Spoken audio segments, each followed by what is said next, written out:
Hi, hello and welcome. This is Madhushka Balasuriya from Daily FT. I've got with me Anubhav Nair, who is the Senior Director and Head of the Business Development for the Asia Pacific region at Rakuten Viber. Thanks for joining us, Anubhav. It's a pleasure. He's joining us all the way from Singapore. And I think over the last couple of years since you've been in the post, Anubhav, the growing the Asia Pacific region, Viber in the Asia Pacific region has been right up there in terms of priorities for you guys. I believe you spoke to Daily FT a couple of years back as well when you just started with regard to your ambitions for Sri Lanka. This whole situation is quite unique, I think you'd admit. So let's start off with that. In terms of messaging apps and Viber in particular, what role do you see it playing in terms of fighting this global pandemic? Sure. We're certainly in a very unique situation with everything that is happening right now.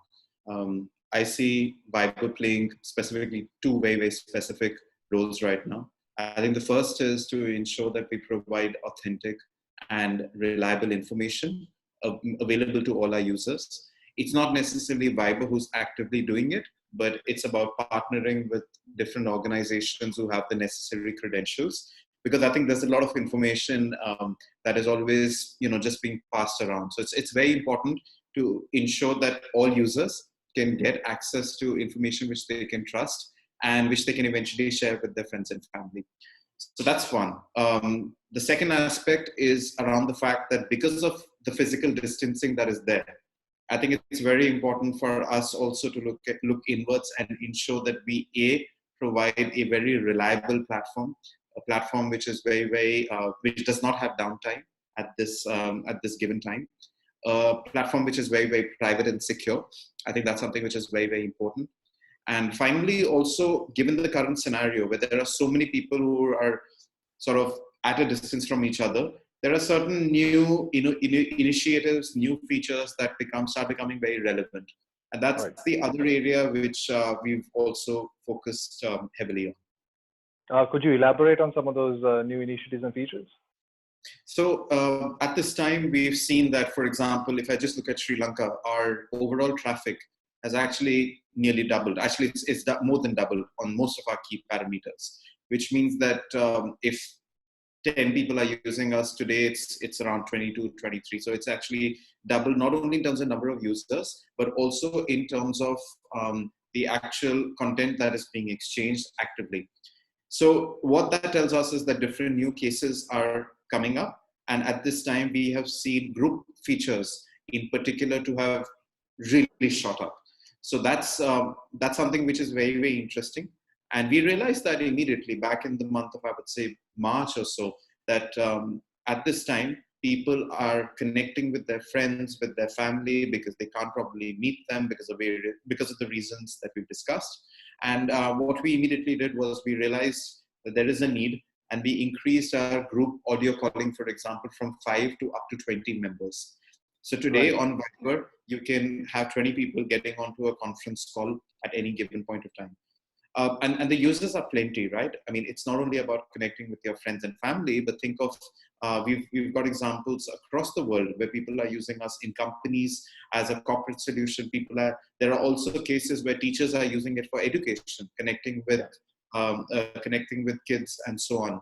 So multiple cases, that's just one example. But then there are so many other, specific things that we are looking at rolling out, given what is sort of the new norm.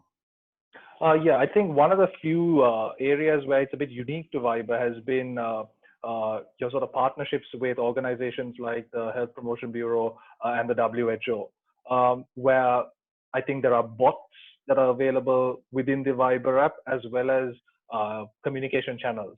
That was something that was rolled out a while back. Can you say how has that really impacted in this particular time? It's it's an initiative which we're very firstly honored and very happy to offer on our platform. At the end of it, Viber is a platform.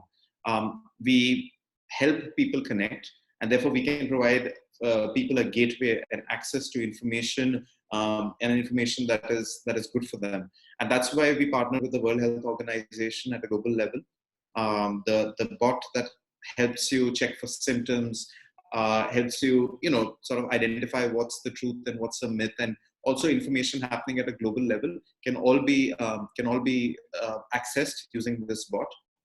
And this is available not only in Sri Lanka, but like I said, across the world. It's got close to 2.9 million subscribers already, which is a big number. Because the way we look at it for all these initiatives, it's that it's not only about these people, right? But the information that they get can then be shared with their friends and family. So we're in a way looking at it that it could be 3 million households, or a number which is far greater than that. So it's a great start. What I would love to talk about also is our partnership and our cooperation with the Health Promotion Bureau, HPB. And I think this is super relevant, right? Because while there are certain initiatives or certain updates that are happening at a global level, what's happening in a particular country sometimes is what is most important and most relevant for people.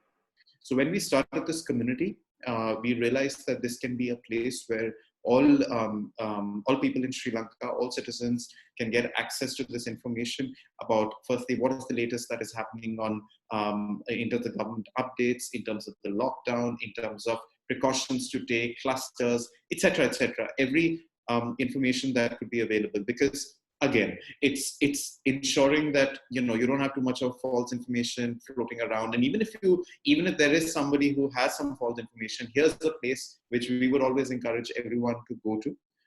It's got 375,000 plus subscribers already, only in Sri Lanka, which is a very, very good number.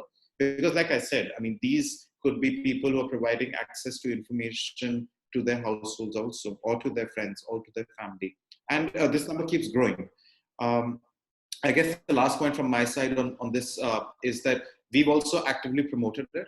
So we actually informed all our users about this initiative, specifically with the HPB, because we realized that this is very, very important for the country and all its citizens.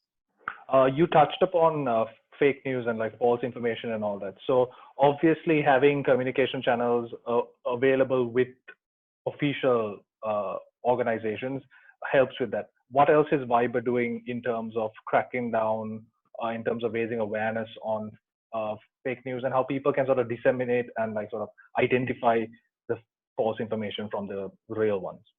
I think this is sort of a true. I mean, this is a question which holds true at any time, right? Like how if the question is around fake news, I think the way we are sort of structured is, firstly, we're not a social network, so you don't really have the option of broadcasting messages on which people can comment and so on. So I think the structure of Viber itself is such that it's not really linked in any way to any social network, etc. So we don't face those kind of challenges typically in all our countries, actually.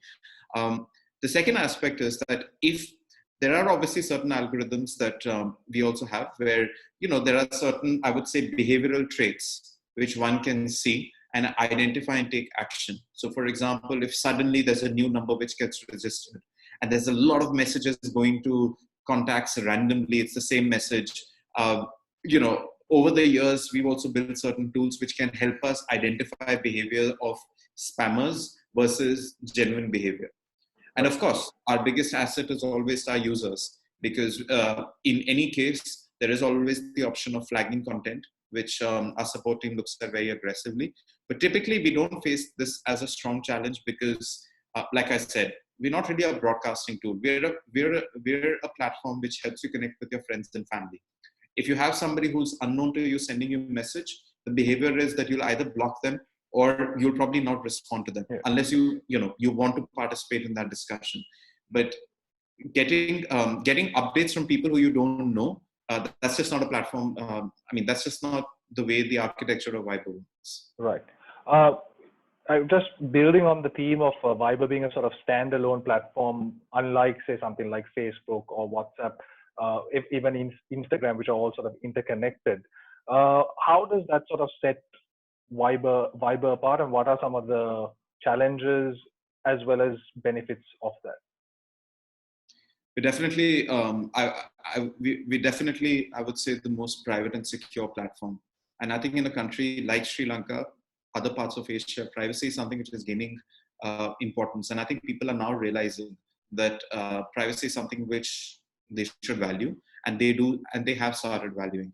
So I think while we're much smaller, but what that also brings is that we are definitely more agile, and we're definitely a network which focuses on putting our users first in terms of ensuring that none of the content can be read.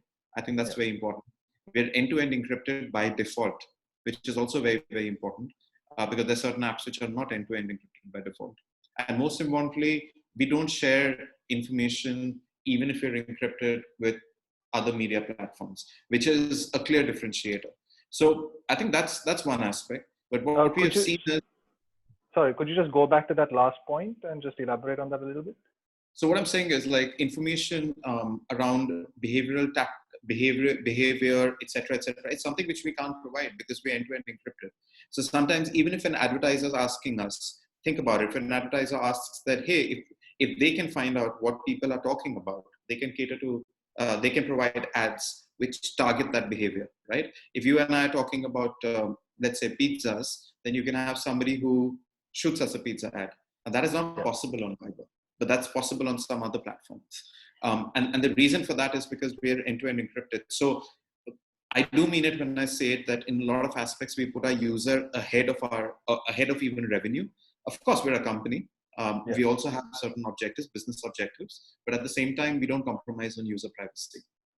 How do you balance the two though? Keeping user privacy and focusing on sort of end-to-end encryption and cybersecurity and all those things, and at the same time tying up with companies who have sort of their communication channels which are available to users. So the way we look at it, we actually isolated as two very different areas, because once you've taken a conscious call that we're going to ensure encryption is there, it very clearly tells you that, look, content of conversations cannot be accessed. There's no gray area. There's not a if, but, etc. It can't be accessed. Two people or people talking in a group, you can't read the information. So it's a decision that has been taken, and I mean, that's just a call that we have taken because we put our users first. But there are other ways. So, for example, at the end of a call, we have certain specific advertising inventory. So, if two people make a call, we have, say, post-call ads or certain other aspects, which frankly people see it, and people don't really have a problem because firstly we ensure that the solutions are very, very native. They don't come in they don't really spoil your experience, and it's a very transparent way of essentially generating revenue. So I don't think it's a balancing act. It's a choice, and that's the choice that we've made. All right. So then, on that note, not just in Sri Lanka, but across the region, this whole COVID-19 pandemic, how have you seen consumer behavior in terms of the app usage? You already said that the numbers itself have doubled, but in other ways, what are the differences that you're seeing? I think we spoke about it. I mean, for me, the biggest trend that I see in, I think, amongst most of our users is the fact that people, so firstly, I would say featured awareness is going up. What do I mean by featured awareness? Like for a person who was typically just using us for messaging, has now started using us for calling, also started using us for different functions. That's number one. Number two is that a lot of people, sure, they interact in groups, but we have seen our group call usage specifically to really increase this time. And that's very interesting, right? Because I think at this time when people are at a distance, I think people are also sort of reprioritizing and sort of identifying what is very, very important to them. So that I always see as a slight silver lining, as a bit of a positive thing, that people are now taking out time and spending time with their near and dear ones, whether in person or over mobile applications such as ours. And while we would imagine messaging, etc., to increase, the growth that we've seen on calling has been tremendous. It's, in fact, as a percentage, has increased for more than that. So that's definitely one aspect. What we also, like what I said, what we've also seen is communities usage, which means people looking at exploring different kinds of content has also increased, which is nothing but time spent. So one is what I do, what I communicate with my friends and family, but it's also about how do I consume more content, whether it's about maybe sometimes following the news on Viber, whether it's about following my favorite influencers. We have, for example, a partnership with Bati and Santosh. So, they have an active community, and Yeah. there are various other examples like that. So we have seen people to be subscribing to information which is related to basically content more aggressively. And like I said, I mean, the HPV community is such a classic example, right? I mean, people are coming to specifically, a lot of users are coming specifically to see the updates on a daily basis, right? And then we do see that they also start using, other services, but their primary objective is to get updates in terms of what the HPP is saying, right? So obviously for a messaging platform such as Viber or any e-commerce or any sort of technologically based platform, this is sort of their moment to shine because everyone's sort of at home and this is what they're using to stay in touch with their loved ones, with businesses, friends, family, everything. So in that sort of really competitive space, how does Viber compete and even try to gain new users? Yes, they've come for certain features, but obviously when someone's entrenched in a particular ecosystem, it's hard to sort of pull them out of it or tell them to try something new. So how does that work? Even video call, as we've seen with apps like Zoom, they really came in with a bang, and because of the ease of use, it trumped some older players like Skype. So Sure. how does a company like Viber sort of look to capitalize on this particular market? Yeah. So I think it's a very interesting time. It's not. I think the first thing which we realize is, and that's where a lot of our focus is going. It doesn't really end here, right? It doesn't really end with having an HPV community or having a World Health Organization such initiatives. I mean, these are big organizations, and we're very, very happy to work with them. But we're also looking at other opportunities which can help people at this time. Because sure, one is an approach that, from business point of view, what is it that we can do? How can we gain share, etc. But at the end of it, we also need to look at it from the fact that a lot of people are using our service, specifically in today's situation. We're anyway very popular in Sri Lanka, but I think given today's context, usage increases. So I think it's also about ensuring that we can bring in things which are very relevant and helping solve certain specific needs. So instead of just looking at only feature-wise, sometimes we also look at it from a need perspective. So Right. I mentioned the fact that education is an area which we've initiated in a few countries, certainly of interest also in Sri Lanka. But the point is that a lot of classes, for example, are happening remotely.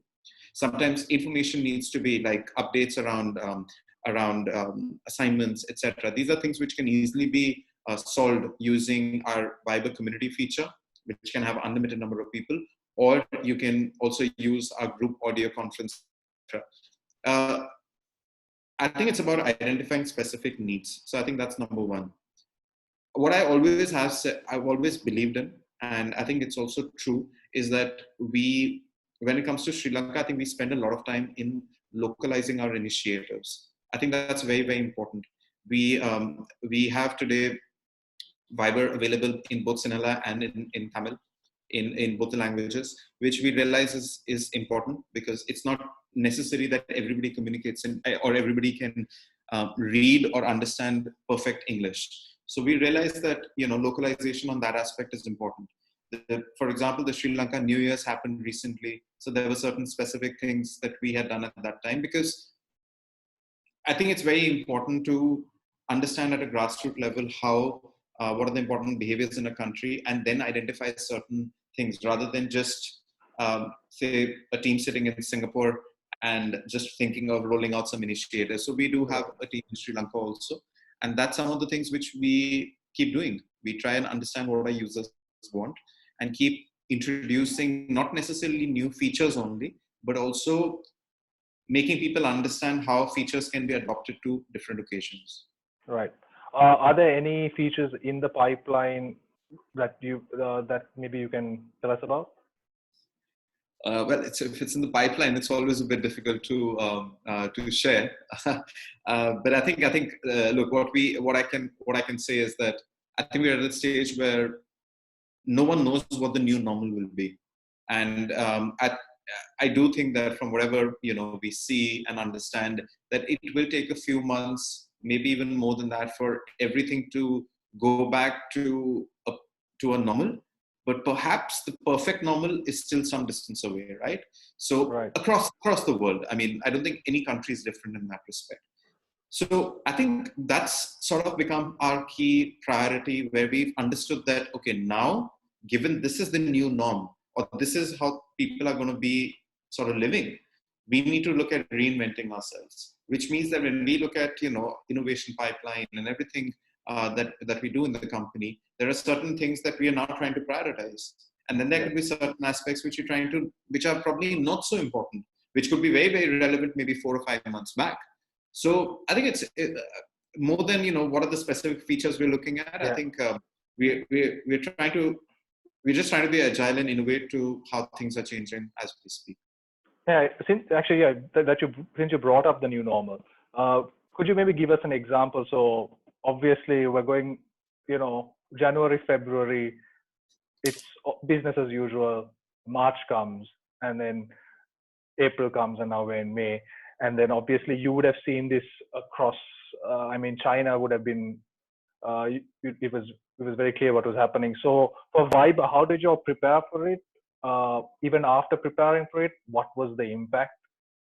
And then going forward, what are sort of the plans that you guys as a company have to coping with this crisis? So let me divide this into three parts then. I think the first thing is all our employees across the world were asked to work from home before even the government announcements happened.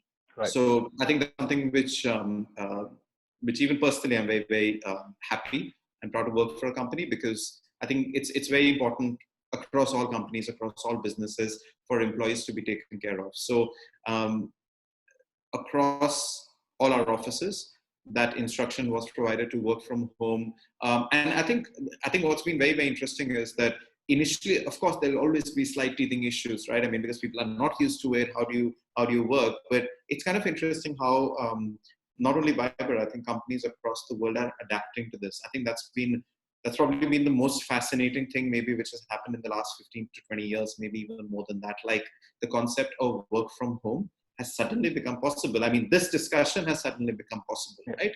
So I think that's one very, very interesting aspect. The second, which we realized, was that yes, we saw traffic increasing and continues to increase. So something which a lot of people don't often look at when it comes to services is reliability. And if you really look at Viber, we haven't had any downtime, or and you look at a lot of other players out there, there are often times that service is down, etc. And this is so important, because suddenly when you see a surge of traffic coming, sometimes the basics are very, very important to address. And therefore, that became an automatic priority, that look, there will be more people using, so ensure that everything is there to eventually help deliver an experience which is probably even better than what people were used to. So reliability and ensuring great delivery of services is something which is very, very important. And finally, the third aspect, like I said earlier also, is to literally look at reinventing, almost taking it on a day-to-day, week-to-week basis, right? Yeah. Because even, you're right, in some of these countries, like for example, China, I think Singapore was the second country to get a case, or maybe it was Taiwan, but one of the first few countries outside China. So I saw the cases happening here much before they happened, say, in South Asia and Sri Lanka and so on. So we realized that, the situation is changing very, like literally by the week, by the day.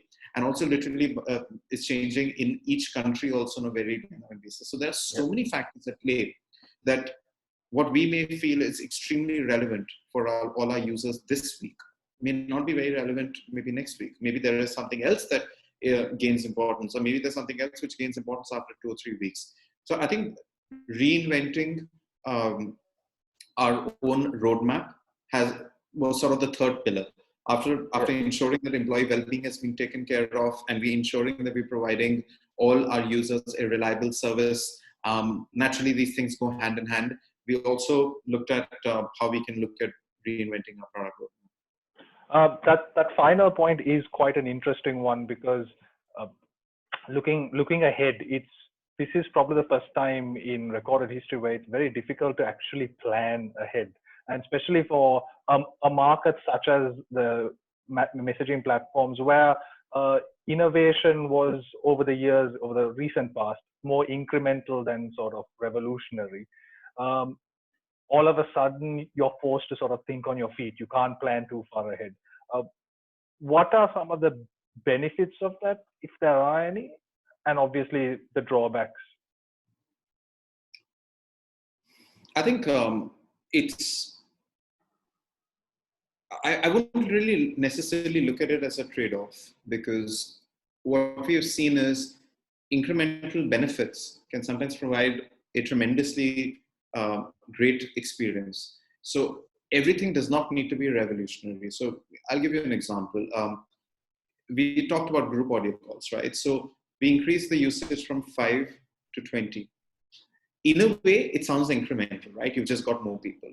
But what happens there, the moment we made this happen, is we realized that there are suddenly new cases of people, or new use cases which people are suddenly creating. You have the ability to talk to an extended set of people. You have sometimes smaller businesses, SMBs, using, because 20 is quite a decent number.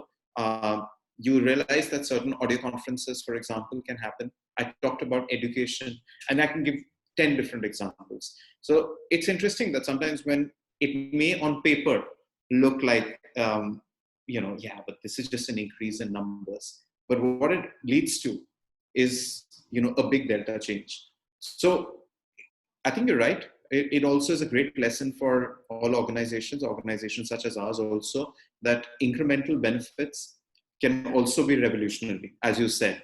And it just does not have to be one great new feature or one great new initiative, which is going to make something really, really big happen. So this is, this is such a classic example. Even the initiative with the HPB, we were amazed when we saw that a lot of people are coming who are not necessarily Viber users, but they're coming to our platform because they want to get access to this information.